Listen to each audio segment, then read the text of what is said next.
కోనసీమలో సంక్రాంతి వేడుకలు అట్టహాసంగా ప్రారంభమయ్యాయి. ఆత్రేయపురంలో పడవ పోటీలు ప్రారంభమయ్యాయి. తెలుగు రాష్ట్రాలతో పాటు కేరళ, కర్ణాటక, తమిళనాడు నుంచి పోటీదారులు పాల్గొంటున్నారు. ఈ పోటీల్లో మొత్తం 28 జట్లు పాల్గొన్నాయి. కోనసీమలో స్పెషల్ అట్రాక్షన్గా ఈ పడవ పోటీలు నిలిచాయి.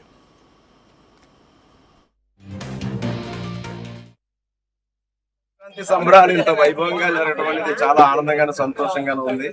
గత నెల రోజులుగా మా Sir Arthur Cotton Godavari trophy association committee వారు చేసినటువంటి కృషి ఇవాళ ప్రతిబింబిస్తూ ఉంది. ప్రజలందరూ కూడా ఎంతో సంతోషంతో ఈ కార్యక్రమంలో పాల్పంచుకుంటున్నారు.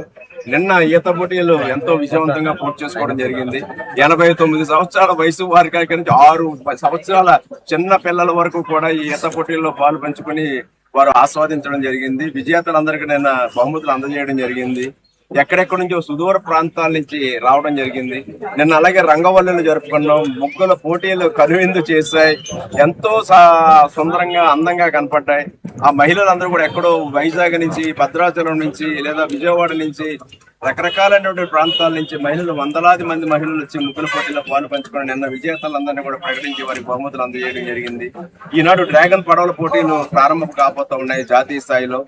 కేరళ నుంచి, తమిళనాడు నుంచి, ఆంధ్రప్రదేశ్ నుంచి వివిధ రకాల జట్టులు సుమారు ఒక 28-30 జట్టుల వరకు కూడా ఈనాడు ఇక్కడ 250 నుంచి 300 మంది ఇక్కడ ఈ పోటీల్లో పాలు పంచుకుంటూ ఉన్నారు. ఇవాళ రేపు కూడా జరగబోతూ ఉన్నాయి. జాతీయ స్థాయి డ్రాగన్ పడవల పోటీలు గత సంవత్సరం నిర్వహించాం. ఆ అనుభవంతో ఇంకా తగు జాగ్రత్తలు తీసుకుని నిర్వహిస్తూ ఉన్నాం. ఇది ప్రపంచ పర్యాటకుల దృష్టికి వెళ్ళింది. ఏది ఆత్రేయపురం ఎక్కడుంది, ఏది ఆత్రేయపురంలో కెనాల్లో ఈ పోటీలు పెట్టొచ్చా, ఏది లొల్లలాకులు, అక్కడ ఫుడ్ ఫెస్టివల్ లేదా అక్కడ ఏదైనా మంచి ప్రదేశాలు, సెల్ఫీ పాయింట్స్, వాటర్ ఫౌంటైన్ లేదా స్పీడ్ బోట్లు, జెట్ స్కీలు ఎక్కడున్నాం మనం అని అనిపించేలాగా ఈ ఆత్రేయపురాన్ని కేరళ తరహాలు, ఇదో కేరళ మనం చెప్పుకునే వాళ్ళం. ఒక బోట్ రైడ్ చేయాలంటే కేరళకి వెళ్ళాలి, లేదా బ్యాక్ వాటర్స్కి వెళ్ళాలి, కుమ్మరికం వెళ్ళాలి, లేదా పెరియార్ వెళ్ళాలి, ఇలా రకరకాలుగా అనుకునేవాళ్ళం. ఇప్పుడు అటువంటి ప్రాంతాలు మన ముందు కూడా మనం అభివృద్ధి చేసుకోలేకపోయాం. ఈ యొక్క సంక్రాంతి సంబరాల సందర్భంగా భవిష్యత్తులో అభివృద్ధి జరిగి అందరికీ ఉపాధి అవకాశాలు కల్పించాలనేది లక్ష్యం. ఈ పోటీలు దానికి భాగస్వామ్యం చేసుకుంటున్నాం. ఈ ప్రాంత అభివృద్ధికి దోహదపడతాం.